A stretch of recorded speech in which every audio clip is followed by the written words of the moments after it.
नमस्कार प्रिय दर्शकों, हाजिर हूं मैं 18 अगस्त 2025 आज आपके पूरे दिन का हाल लेकर, यानी दैनिक राशिफल लेकर वार के स्वामी चंद्रदेव को नमन कर चलिए राशिफल का यह कार्यक्रम प्रारंभ करते हैं।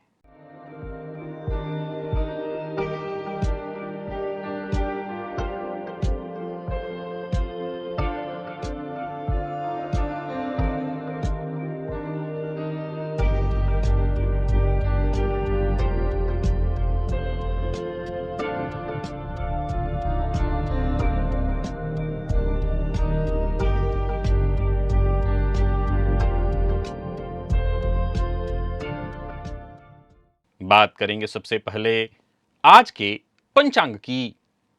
आज सोमवार है, भाद्रपद मास कृष्ण पक्ष की आज दशमी तिथि है, जो सायंकाल 5:22 तक है और इसके पश्चात एकादशी है। मृगशिरा नक्षत्र है, हर्षण योग वणिज करण है।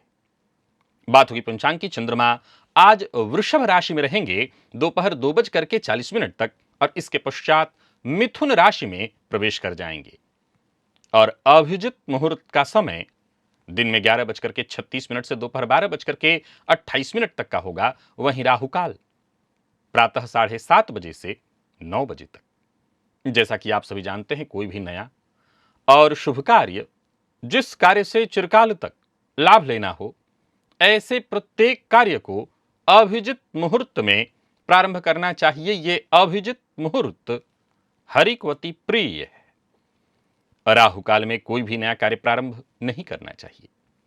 प्रिय दर्शकों, आज पूरे दिन और रात सर्वार्थ सिद्धि योग है। आप जानते हैं इस योग का महत्व। कोई भी कार्य सर्वार्थ सिद्धि योग में प्रारंभ किया जाए, वो कार्य शीघ्र ही सिद्धि प्रदायक होता है। आज हम एक बेहद गहन विषय पर चर्चा करने वाले हैं, जो हजारों वर्षों से मैं कह सकता हूं कि हमारे वैदिक परंपरा का अनमोल हिस्सा है। जब घर में कोई शिशु जन्म लेता है तो सबसे पहला सवाल यही उठता है कि कहीं ये बच्चा मूल का तो नहीं है, मूल में पैदा तो नहीं लिया। घर के बुजुर्गों के चेहरे पर कई बार इस बात को लेकर के चिंता की लकीरें दिखाई पड़ने लगती हैं कि बच्चा कहीं मूल में तो नहीं पड़ गया है। वास्तव में ये नक्षत्र इतना भयावह है या इसे लेकर के अफवाह फैली हुई है? सच्चाई जानेंगे, क्योंकि आजकल हमारी जो श्रृंखला चल रही है वो दुर्योग से संबंधित है और उससे संबंधित उपाय को लेकर के है। आज इस देखा जाए तो मूल रूपी जो दुर्योग, इसे आप कह सकते हैं, क्योंकि इसको भी लेकर के समाज में एक भ्रम है। इससे हम पर्दा उठाएंगे आज, और हमारे ऋषियों की जो ये विद्या है, इसके पीछे रहस्य क्या है? क्या इसे सचमुच इतना बुरा माना जाना चाहिए, मांगलिक दोष की तरह? उसे भी मैंने आपको बृहद रूप से समझाया था। आज इसकी चर्चा है। प्रिय दर्शकों, इसका मैं उपाय भी बताऊंगा। तो आज का दिव्य महाप्रयोग दिव्य है, और इसलिए भी दिव्य है क्योंकि इस विषय पर आज से पहले इस तरह की बृहद चर्चा मैंने कभी नहीं की थी। तो आज का जो दिव्य महाप्रयोग है, इसे अवश्य देखिए। तो दिव्य महाप्रयोग की बात करेंगे, लेकिन उससे पूर्व बात कर लेते हैं ग्रह स्थितियों की। चंद्रमा वृषभ में है, राशि परिवर्तन करके दोपहर के पश्चात जाएंगे मिथुन में, जहां गुरु और शुक्र के साथ उनकी युति बनेगी। बुध कर्क में है, सूर्य और केतु सिंह में, मंगल कन्या में, राहु कुंभ में, शनिदेव मीन में वक्र अवस्था में। यह है ग्रह स्थिति। प्रिय दर्शकों, आज पूरे दिन चंद्रमा रहेंगे मंगल के नक्षत्र में, लेकिन राशि परिवर्तन दोपहर के बाद करेंगे और वृषभ से मिथुन में जाएंगे। तो आज ये ग्रह स्थिति आपको किस तरह से प्रभावित करने वाली है? मंगल के नक्षत्र में संचरण करे चंद्रमा आपको किस तरह से प्रभावित करेंगे? कौन सी राशियां हैं जिनके लिए आज का दिन बेहद खास सिद्ध होने वाला है, और कौन सी राशियां हैं जिन्हें आज बेहद सावधान रहने की आवश्यकता है? कौन सी राशियां हैं जिन्हें अपने सभी नए कार्य आज प्रारंभ कर लेने चाहिए, और कौन सी राशियां हैं जिन्हें अपने नए कार्य प्रारंभ करने से आज बचना चाहिए? मेष से लेकर मीन राशि पर्यंत प्रत्येक राशि के जातकों के लिए किस ग्रह के विशेष प्रभाव में रहने वाले हैं आप? कौन सा वो स्नान है, कौन सा वो दान, कौन सा वो उपाय है जिसे करके आप आज इस दिन को श्रेष्ठ बना सकते हैं। इन सभी विषयों पर चर्चा आगे हम राशिफल में करेंगे। तो यह है ग्रह स्थिति। इन्हीं ग्रह स्थितियों के आधार पर आज मैंने आपके पूरे दिन का हाल तैयार किया है, दैनिक राशिफल तैयार किया है। वो नए दर्शक जो मेरे इस राशिफल के कार्यक्रम को आज पहली बार देख रहे हैं, उनके लिए बता दूं, यह राशिफल आपके जन्म राशि के आधार पर है। यानी आपकी जन्म कुंडली में चंद्रमा जिस राशि में बैठे हैं वही आपकी जन्म राशि है। अगर आप अपने जन्म राशि के बारे में नहीं जानते तो फिर आप अपने प्रचलित नाम राशि के आधार पर इस राशिफल को देख सकते हैं। सबसे पहले बात कर लेते हैं मुहूर्त की।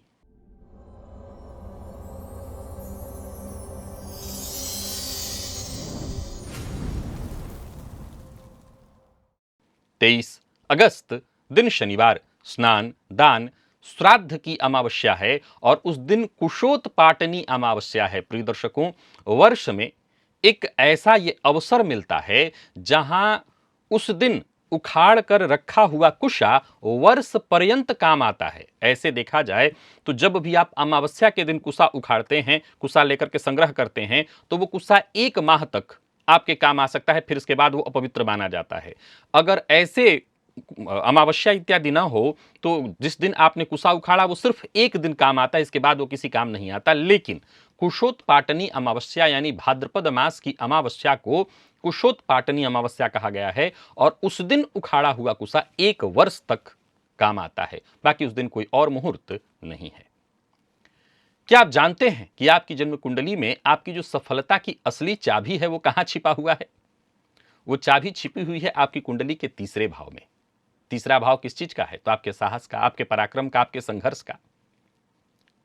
इस भाव का स्वामी, जिसे हम पराक्रमेश कहते हैं, पूरे जीवन में आपके प्रयासों को, आपके साहस और आपके उपलब्धियों को यही तो नियंत्रित करता है। और जब यही पराक्रमेश आपकी जन्म कुंडली के अलग अलग भावों में स्थित होता है, तब आपके जीवन पर इसका कैसा गहरा प्रभाव पड़ता है।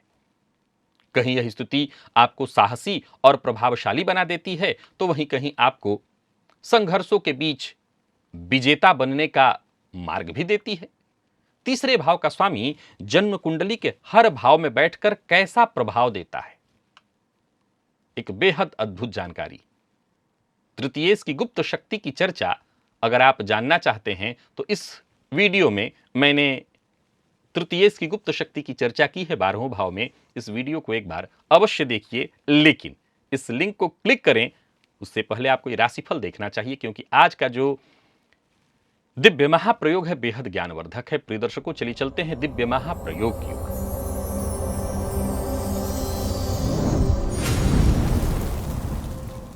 वैदिक ज्योतिष के अनुसार जो 27 नक्षत्र हैं, इन 27 नक्षत्रों में 6 नक्षत्र को गंडमूल नक्षत्र की श्रेणी में रखा गया है। अब ये कौन कौन है तो आप सभी जानते हैं, अश्विनी, आश्लेषा, मघा, ज्येष्ठा, मूल और रेवती। इसमें 3 नक्षत्र जो है केतु के हैं और 3 नक्षत्र जो है बुध के हैं। प्रिय दर्शकों, इन 6 नक्षत्रों के पीछे गहरा वैज्ञानिक और आध्यात्मिक आधार छुपा हुआ है। ऐसे नहीं हमारे बुजुर्ग डरते हैं इससे, हालांकि इसमें डरने जैसा नहीं, समझने जैसा विषय है। जैसे मैंने मांगलिक की चर्चा की थी वो वैसे ही अश्विनी नक्षत्र के जो अधिष्ठाता देवता हैं वो अश्विनी कुमार हैं। ये 2 जुड़वा भाई हैं जिनके नाम ऐसे मुझे याद नहीं रहा, शायद नासत्य और दस्त्र है। ये सूर्यदेव और उनकी पत्नी संज्ञा के पुत्र हैं। अश्विनी कुमार देवताओं के वैद्य कहे गए हैं। ये चिकित्सा, विज्ञान, आयुर्वेद और नवजीवन के प्रदाता देवता माने गए हैं। इनकी कृपा से रोगों का नाश होता है और नई ऊर्जा का संचार होता है। यानी ये जो अश्विनी नक्षत्र में पैदा लोग हैं उनके अंदर भी ये गुण कहीं ना कहीं विद्यमान होगा। ये अपनी दिव्य शक्तियों से मृतकों को भी जीवन दे सकते हैं।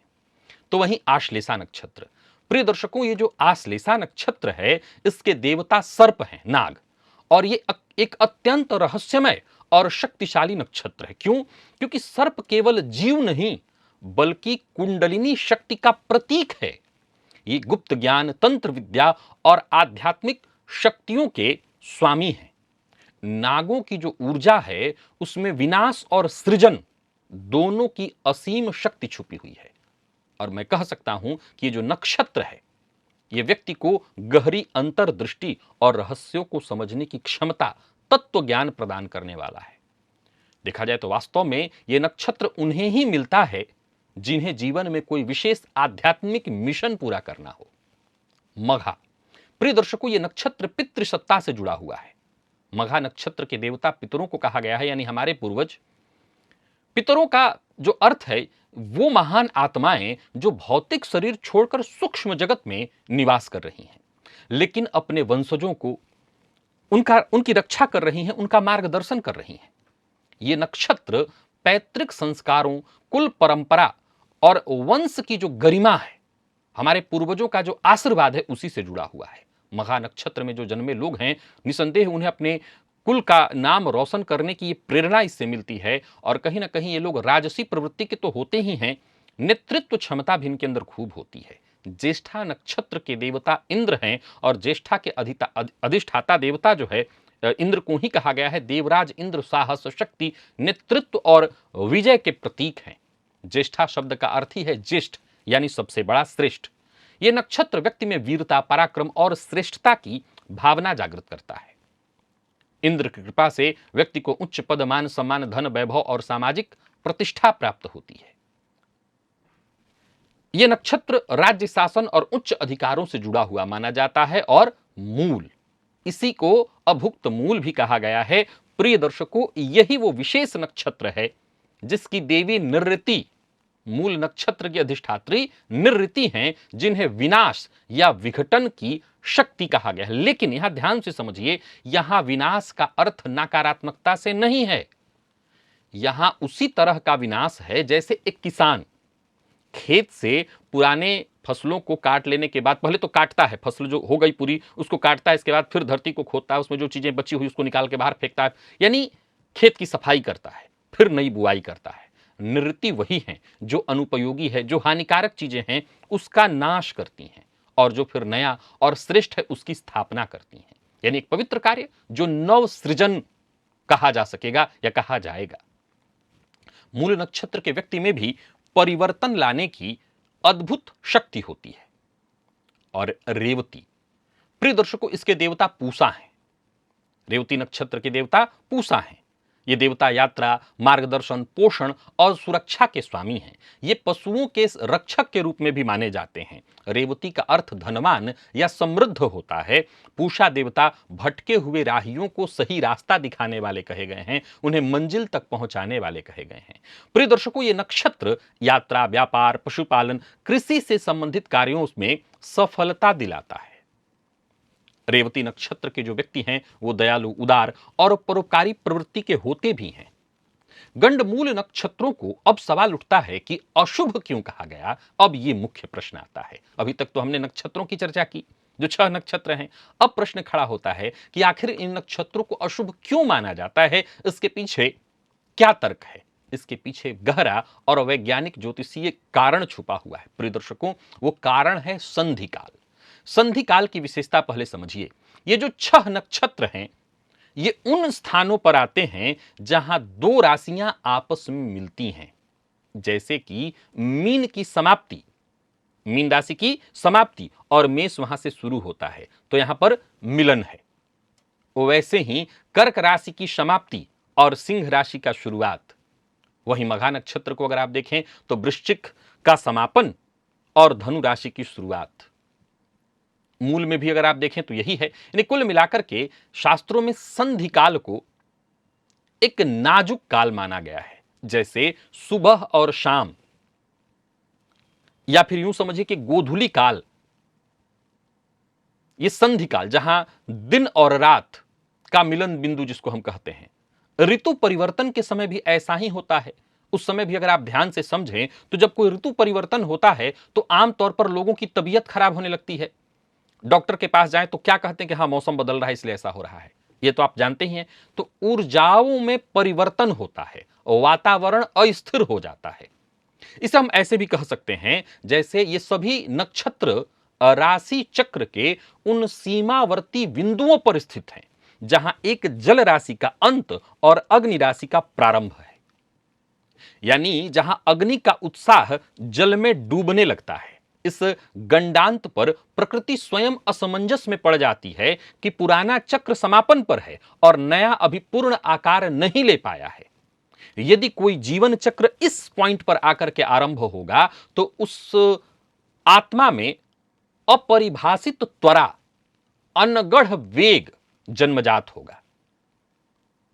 ठीक उसी तरह से नक्षत्रों का संधिकाल आता है। एक और उदाहरण से समझिए, जब कोई ऐसे राह पर हम गाड़ी चलाते हुए जा रहे हों, बाइक साइकिल जो भी आप चलाते हुए, तो जहां दो रास्ते जुड़ रहे हों वहां आपको मजबूरन थोड़ी गाड़ी अपनी धीमी कर लेनी पड़ती है। यह वही जगह है जहां दो रास्ते जुड़ रहे हों आपस में, इसीलिए इसको गंडांत कहा गया है।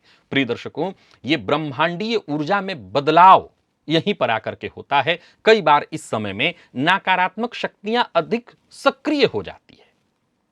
यह बिल्कुल वैसे ही है जैसे मौसम के बदलने के दौरान रोग कारक जो है जीवाणु और विषाणु अधिक सक्रिय हो जाते हैं और बीमारी का खतरा बढ़ जाता है। संधि काल में वातावरण की अस्थिरता के कारण व्यक्ति के ऊपर नकारात्मक प्रभाव पड़ सकता है। गंडमूल नक्षत्र में जो जन्मे लोग हैं, इसका प्रभाव अलग अलग तरीके से इनके ऊपर दिखाई पड़ता है। जैसे कि गंडमूल नक्षत्र में पैदा बच्चा हो सकता है स्वास्थ्य संबंधी समस्या से जूझे, हो सकता है पारिवारिक कलह, मानसिक अशांति, चरण के हिसाब से अलग अलग तरह की, किसी को आर्थिक परेशानियां जीवन भर लगी रह सकती हैं, किसी के जीवन में लगातार उतार चढ़ाव रह सकता है। हर व्यक्ति पर यह गंडमूल नक्षत्र का अलग अलग प्रभाव है। अब मैं आपको उपाय बताने जा रहा हूं, परंतु यहां ध्यान से सुन और समझ लीजिएगा। यह उपाय मैं उनके लिए नहीं बता रहा हूं जो नवजात बच्चे भी पैदा होंगे। यह उपाय उनके लिए नहीं है। एक नंबर 2, कई बार क्या होता है कि ज्योतिष में जैसे कई तरह की भ्रामक भ्रांतियां हैं, उसमें से एक भ्रांति यह भी है कि 25, 27, 28 साल का कोई व्यक्ति है, 50 साल का व्यक्ति, उसके जीवन में कष्ट आ रहा है, वो पंडित जी के पास जाता है और पंडित जी कहते हैं कि भाई तुम्हारा तो मूल नक्षत्र में जन्म हुआ है, उस समय शांति नहीं हुई थी, तो अब शांति कराओ। सवाल उठता है कि यह क्या वैसे ही नहीं है कि रोग तब था और दवाई आज कराई जा रही है? हालांकि यह रोग नहीं था, एक ऐसे काल में जन्म लिया गया, या यूं कहिए कि कोरोना अभी अभी गुजरा, उस समय बच्चा जन्म लिया, हो सकता है इम्यून उस बच्चे का कमजोर रहा हो, माता पिता भी 2 साल घर में बंद थे। अब 20 साल बाद आज से कल को कोई जाए और कहे कि भैया तुम्हारा जन्म तो कोरोना में उस समय हुआ था, उस समय पूरे देश में सब बंदी थी, उस समय तुम्हें कोई इसका जो है टीका नहीं लगा था, अब टीका वो लगवा लो। इसका क्या औचित्य बनता है? इसका क्या औचित्य बनता है कि 20 साल बाद किसी बच्चे को कहा जाए, जब वो 20, 22 साल, 25 साल का हो जाए, कि उस समय तुम्हें कोरोना में तुम्हारा जन्म हुआ था, कोरोना का टीका नहीं लगा, अब आओ टीका लगवा लो। वैसे ही अब उम्र के इस पड़ाव पर इसका कोई मतलब नहीं बन जाता। आज आपको इसके बारे में समझाने का तो मतलब था वो यही था कि यहां ऊर्जा परिवर्तन होता है। मैं हमेशा से, अगर आप मेरे दर्शक हैं, तो मैंने ग्रहों को तत्व और ऊर्जा के माध्यम से आपको समझाने का प्रयत्न किया है। ये जो गंडांत दोष माना गया है, ये असल में ऊर्जा का खेल है। इस संधि काल और ऊर्जा परिवर्तन का, यानी जल तत्वीय राशि का अग्नि तत्वीय राशि में प्रवेश, जल तत्व से अग्नि तत्व की ओर प्रवेश, तो जल और सीधा अग्नि में कोई संबंध नहीं हो सकता। तो ये एक ऐसा समय है जिस परिवर्तन का उस नवजात शिशु पर प्रभाव पड़ेगा। इसी की शांति, इसी के लिए कई तरह की चीजें, क्या क्या कहा गया था, तो उसमें जाहिर सी बात है बच्चे को 27 दिन तक पिता न देखें।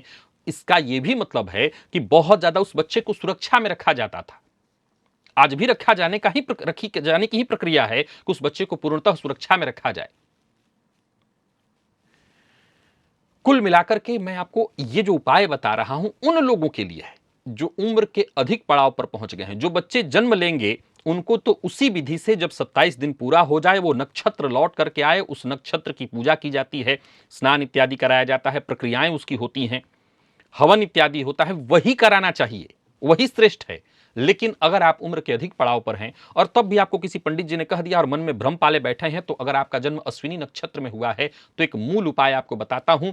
आपको तांबे के पात्र से जल सेवन करना चाहिए और साथ ही साथ चिकित्सकीय सेवा में लगे रहना चाहिए। यानी जहां चिकित्सा की आवश्यकता हो, चाहे वृद्धाश्रम हो या जरूरतमंद, उनको चिकित्सकीय सहायता मुहैया करानी चाहिए। इससे आपके इस नक्षत्र से संबंधित कोई परेशानी हो वो दूर होगी। अगर आपका जन्म आश्लेषा में हुआ है और आप इस बात को लेकर के डरे हुए हैं कि अब उपाय 25वें और 50वें वर्ष में, तो आप नाग की प्रतिमा पर, भोलेनाथ के पास ही होता है, विशेष रूप से दूध से और उनका अभिषेक करिए। और अगर सर्प संरक्षण में अगर आप योगदान कर सकते हो तो जरूर करिए। जो लोग मघा में जन्मे हैं वो पितृपक्ष में विशेष रूप से पितरों की कृपा हेतु श्राद्ध करें, तर्पण करें, पूर्वजों की स्मृति में दान करें, यह आपके लिए जरूरी है। ज्येष्ठा वाले अपने जीवन काल में कृषि कार्य अवश्य करें या कृषि कार्य में योगदान करें। मूल वाले शक्ति की उपासना करें, मां भगवती जगत जननी की उपासना करें। और रेवती वाले नित्य भुवन भास्कर की आराधना करें। हो सके तो पशु सेवा और पशु संरक्षण में यदि आपसे कुछ मदद हो सके कर दीजिए। इसके अलावा किसी शांति की आवश्यकता अधिक उम्र हो जाने पर नहीं है। चलिए चलते हैं राशिफल की ओर। आशा करता हूं कि आज का यह कार्यक्रम आपके ज्ञान में वृद्धि करने वाला होगा। चलते हैं राशिफल की ओर। बात करेंगे राशियों के क्रम में। पहली राशि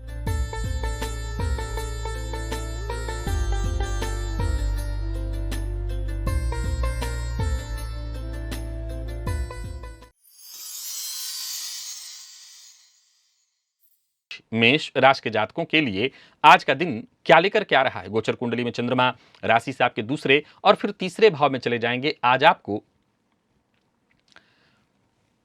कोई भी मिष्ठान्न, कोई भी मिठाई ले लीजिए और भिखारियों को आज आप दान कर दीजिए या दे दीजिए, उनको खिलाइए। बाकी कार्यक्षेत्र में जो भी परेशानी इत्यादि थी या जो भी आपके प्रतिस्पर्धा रखने वाले आपसे जो आप पर हावी होने का प्रयत्न कर रहे थे वो शांत हो जाएंगे। बस आपको आक्रामक नहीं होना है, क्रोध नहीं करना है। जरूरत पड़ने पर अगर कहीं आपके अंदर कोई कमी है, आपको लगता है कि नहीं मेरे अंदर भी कुछ कमी हो सकती है, तो जाहिर आप उस कमी को दूर करने का प्रयत्न करिए। आपसे कोई नाराज है तो उन्हें मनाने की कोशिश करिए। मन बेचैन है तो एक काम करिए, इस मन की बेचैनी की चिंता जो आपको है, मन बेचैन है अंदर से, तो इसके बारे में चर्चा किसी से मत करिए। परंतु आप आज एक काम और कर सकते हैं। आज गीता का 18वें अध्याय का पाठ अगर उसको करें तो आपकी बेचैनी परेशानी दूर हो जाएगी। बाकी अचानक कहीं से धन लाभ की स्थिति है, साझेदारी में व्यापार करते हैं तो फायदा की स्थिति है, भाग्य आपका अनुकूल बना हुआ है और जीवन साथी के साथ कहीं घूमने जाने का सोच रहे हैं तो अवश्य जाइए। विद्यार्थियों को शिक्षा के क्षेत्र में सफलता मिलने वाली है, परिणाम आपके लिए बेहद सुखद दिखाई पड़ रहा है। और कुल मिलाकर के दिन अच्छा है आपके लिए। छोटी मोटी बाधाएं परेशानियां आएंगी तो उसके लिए घबराना नहीं है। लकी अंक आपके लिए आज 3 और लकी कलर आपके लिए आज ग्रे है। निवेश आप करें। बात वृषभ की कर लेते हैं। गोचर कुंडली में चंद्रमा का आपकी राशि पर होना, दोपहर के पश्चात राशि परिवर्तन करके आपकी राशि से दूसरे जाएंगे। आज शिव मंदिर में जाकर के शिवलिंग पर सफेद चंदन अर्पित करिए, इससे फायदा मिलेगा। मन का भटकाव कम होगा, ज्यादातर कार्य आपके बनेंगे, परंतु भावुक होकर के, भावनाओं में बहकर के कोई निर्णय मत लीजिएगा। किसी भी मामले में जरूरत से ज्यादा प्रतिक्रिया देने से बचिए, आक्रामक मत होइए। बाकी परिस्थितियां आपके पक्ष में है, धैर्यपूर्वक काम करिए, आपको आपकी हर समस्या का समाधान मिल जाएगा। बात यदि व्यापारियों की करें तो व्यापारिक दृष्टिकोण से दिन बढ़िया रहने वाला है। व्यापार में कोई परिवर्तन चाहते हैं तो कर सकते हैं। लेन देन के कार्य में थोड़ी सावधानी बरतिएगा और अपनी जिम्मेदारियों से भागिए मत। जीवन साथी का अपमान मत करिए, अपने गुस्से पर नियंत्रण रखिए। बाकी विद्यार्थियों के लिए दिन श्रेष्ठ है। श्वास जन्य रोग की संभावना है तो थोड़ा ख्याल अपना विशेष रखिए। लकी अंक 5 और लकी कलर पर्पल है। निवेश आप करें। मिथुन के जातकों की बात करें तो थोड़ी सावधानी बरतिएगा। आज के दिन को मैं बहुत अच्छा नहीं कहूंगा आपके लिए। आज गोचर कुंडली की स्थिति को देखते हुए आपके लिए जो उपाय है वो गंगाजल में थोड़ा सा लाल चंदन मिलाकर के और तुलसी जी की जड़ में अर्पित करिए, इससे फायदा मिलेगा। कार्यक्षेत्र में सावधानी बरतिए, कोई नया कार्य मत प्रारंभ करिए। कार्यक्षेत्र में विवाद की संभावना है, सावधानी बरतिए। जो भी काम करिए प्लानिंग के साथ काम करिए। किसी भी तरह के कागजात पर हस्ताक्षर करने के लिए दिन ठीक नहीं है। यात्रा आपके लिए बहुत सुखद नहीं है और परिवार के मध्य धन से संबंधित आज चिंता उत्पन्न हो सकती है। आपको भी आज धन की चिंता सताएगी। विवाद से बचने की कोशिश करिए और सबके साथ अपना संबंध मधुर बनाए रखने की कोशिश करिए। जीवन साथी के स्वास्थ्य को लेकर के चिंता आज आपको हो सकती है। बात व्यवसायियों की करें तो दिन आपके लिए भी साधारण है और बात यदि व्यवसायिक फील्ड मैनेजमेंट फील्ड के विद्यार्थियों की करें तो आपके लिए दिन बहुत अच्छा है। परंतु आज अनिद्रा की शिकायत मिथुन राशि के जातकों को होगी। लकी अंक 6, लकी कलर पर्पल। निवेश ना करें।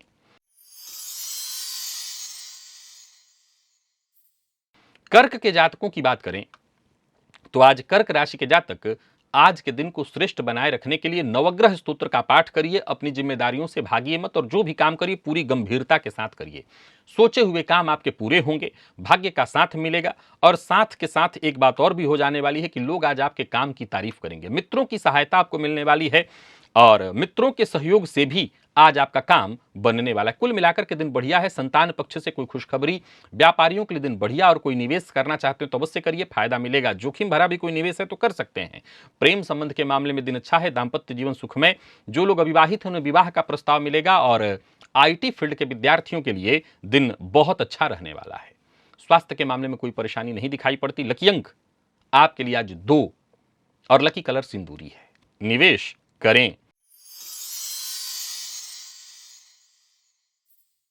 सिंह के जातकों का भाग्य भी बुलंद दिखाई पड़ रहा है। आज के दिन को और बेहतर बनाने के लिए आपको आज एक छोटा सा कार्य करना है कि कहीं भी एकांत स्थल पर बैठ करके और आज ओम नमः शिवाय इस मंत्र का जप करिए। मन की अशांति, परेशानी, बेचैनी सब दूर हो जाएगी। बाकी कार्यस्थल पर दिन बहुत अच्छा रहेगा।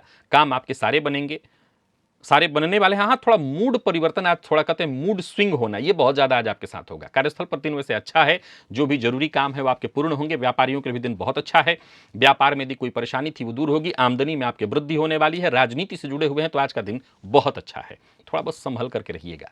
बाकी संभल के रहने का मतलब आक्रामक मत होइएगा। जीवन साथी का साथ मिलेगा। प्रेम संबंध के मामले में दिन अच्छा, और जितने भी मैनेजमेंट फील्ड के विद्यार्थी हैं उनके लिए दिन अच्छा है। और स्वास्थ्य में कहीं कोई दिक्कत नहीं। पिता के स्वास्थ्य में भी यदि कोई परेशानी थी तो राहत मिलेगी। लकी अंक 2 और लकी कलर ग्रे है। निवेश आप करें। कन्या के जातकों की बात करें तो दिन आपके लिए भी बढ़िया दिखाई पड़ रहा है। कन्या राशि के जातक आज इस दिन का अवश्य लाभ उठाएं और सिद्ध कुंजिका स्तोत्र का पाठ करें। संतान पक्ष से कोई चिंता थी तो वो चिंता दूर होगी। जीवन साथी का साथ मिलेगा। कोशिश आपकी सफल होगी और आप आज अपने विचारों से किसी को भी सहमत कर लेंगे। धीरे धीरे करके आगे बढ़ते चले जाइए, सफल होने वाले हैं। इनकम के विशेष योग दिख रहे हैं। निवेश आपके लिए लाभप्रद होने वाला है। नौकरी पेशा व्यापारी वर्ग दोनों के लिए दिन अच्छा है। व्यापारियों को व्यापार में फायदा मिलेगा। बस फालतू का दिखावा और अपनी गुप्त बातों को शेयर मत करिए। लव लाइफ के मामले में आज के दिन को मैं बढ़िया कहूंगा। वहीं विद्यार्थियों की बात करूं तो मेहनत के अनुकूल सफलता मिलेगी, और जितने भी बैंकिंग इत्यादि फील्ड की तैयारी करने वाले विद्यार्थी हैं उनके लिए दिन बहुत अच्छा है। लकी अंक 5, लकी कलर क्रीम है, और निवेश आप करें। तुला के जातक थोड़ी सावधानी के साथ आगे बढ़े। दिन खराब नहीं है। इस दिन को और अच्छा बनाए रखने के लिए आज आपको शिवलिंग पर थोड़ा घी अर्पित करना चाहिए। करियर में कोई बड़ा परिवर्तन करना चाहते हैं तो ना करें। योजनाबद्ध ढंग से काम करें। अपनी योजनाओं को गुप्त रखने का प्रयत्न करें। अचल संपत्ति से संबंधित कार्यों को करने के लिए आज का दिन ठीक नहीं है। मकान, भूमि, प्लॉट से संबंधित कार्यों को करने में नुकसान की संभावना है। कोई बड़ा निवेश भी ना करें, क्योंकि निवेश में भी नुकसान दिख रहा है। और वाणी पर जरा अपने नियंत्रण रखिए। जीवन साथी का साथ मिलेगा। प्रेम संबंध में मजबूती आएगी। विद्यार्थियों के लिए दिन बहुत अच्छा है। और स्वास्थ्य के मामले में देखा जाए तो कफ जन्य रोग की संभावना है। माता के स्वास्थ्य को लेकर के भी थोड़ी चिंता रहेगी। लकी अंक 1, लकी कलर आपके लिए आज पर्पल है। निवेश ना करें, करते हैं जानकार की राय से। वृश्चिक के जातक आज दिन का खूब लाभ उठाएं। जल में थोड़ा गुड़ डाल करके भुवन भास्कर को अर्घ्य प्रदान करें। अपना व्यवहार सबके साथ संयमित रखें।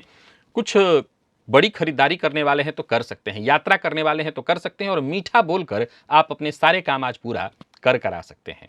पराक्रम में आपकी वृद्धि होगी। व्यापारियों की बात करूं तो व्यापारिक दृष्टिकोण से दिन अच्छा है। आर्थिक दृष्टिकोण से दिन बहुत अच्छा है। बस जल्दबाजी या अति उत्साह में आकर के कोई निर्णय न लीजिए, इससे नुकसान हो जाएगा। दाम्पत्य जीवन में यदि कोई गलतफहमी थी वो दूर होगी। दाम्पत्य जीवन सुखमय होगा।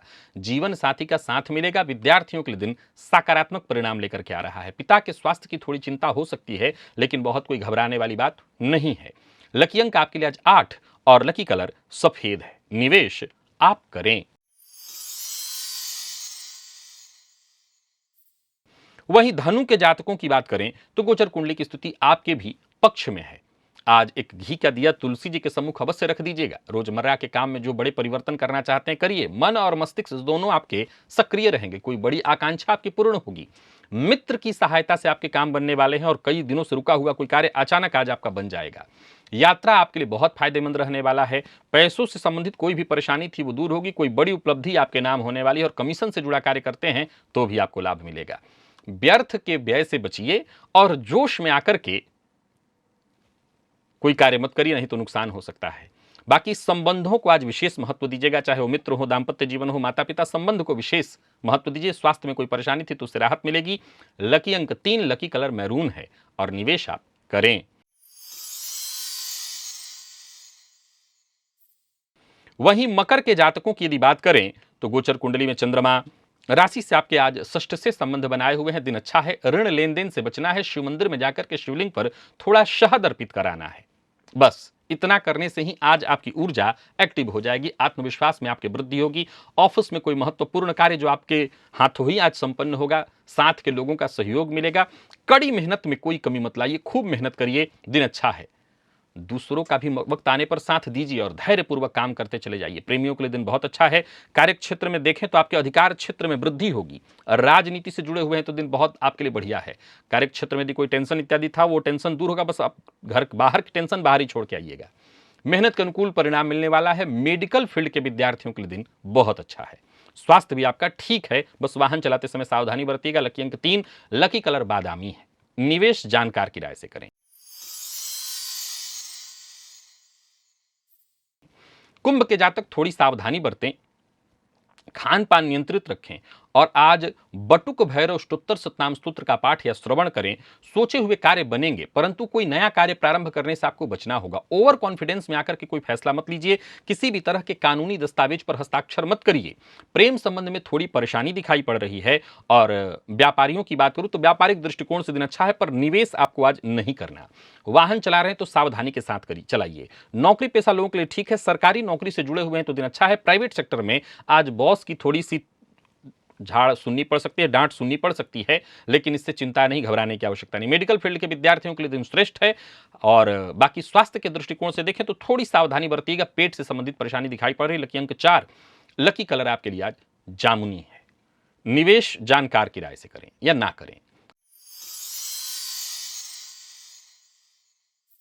मीन के जातकों का दिन बहुत अच्छा है। गोचर कुंडली की स्थिति बहुत आपके पक्ष में है।